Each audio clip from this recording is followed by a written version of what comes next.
So they had to move up the joint practices today, day 2, from 5 o'clock to 1:45. Expected weather in Philadelphia.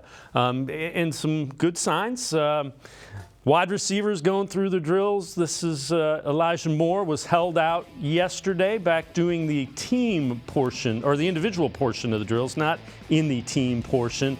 Again, Elijah Moore getting some work out with Deshaun Watson and Jakeem Grant working in the individual drills. Here, Watson finds Zaire Mitchell-Payton, the tight end, in the team portion of the drills. So Myles Garrett and Elijah Moore participated in the individual drills only. Garrett had to leave yesterday with a foot injury.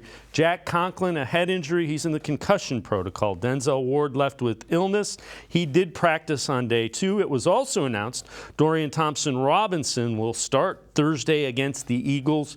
Kellen Mond will play. Don't expect any of the starters to go. They got those joint practices in. The other thing that came out of today was that the offense struggled a little bit. The Eagles got the better of this day 2 of the workouts, which is to be expected. Reed Blankenship, a couple of interceptions in the practice, makes it 3 times that he had intercepted Deshaun Watson the last 2 days. That from one of the Eagles beat reporters. Let's welcome in Jeff Lloyd, Locked On Browns podcast. Jeff, a lot to unpack there. It sounds like the Browns went in there, and especially on defense, kind of dominated up front, which that Eagles offensive line is among the best in the NFL. So that's certainly what you want to hear. You know, these things, and look, they can often get overblown. For the Browns, maybe it was just a day where, they were feeling it maybe a little bit more than the Eagles were. So you came in, obviously, and, I think the takeaway for us, obviously, Cleveland-wise here is this is hopefully, the fruition of what we believe it's going to be, the efforts that were put in to basically tear apart your defensive line and rebuild it from scratch. And now you have guys, who are legit household names, whether it's Zadarius Smith, whereas it is Myles Garrett, it's Alvin Tomlinson. We'll see more of Shelby Harris as the weeks go on. Obo Okoronkwo. This is all of a sudden now a much, much vastly improved defensive line. And, with Jim Schwartz here, what is the expectation? The expectation is he doesn't necessarily want to care so much about his pass defense. He doesn't want the ball in the air.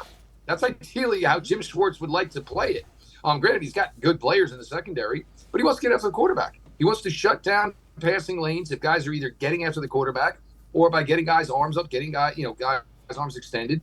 It's not like the Eagles don't have a good defensive line. And then you come back today and, maybe, the Eagles were a little bit better today, obviously better today than the Browns were yesterday. But for the Browns, you just went toe-to-toe 2 days in a row with a team that conceivably, in a lot of people's opinion, should have won the Super Bowl. You take that as an absolute W, and by all means, no, we're not putting anybody on the field on Thursday night. You get 2 quality days of work like this. You just let the guys sit, watch the game. And look, Myles Garrett is, I think we've reached the point where Myles Garrett does never need to play a preseason snap again in his life.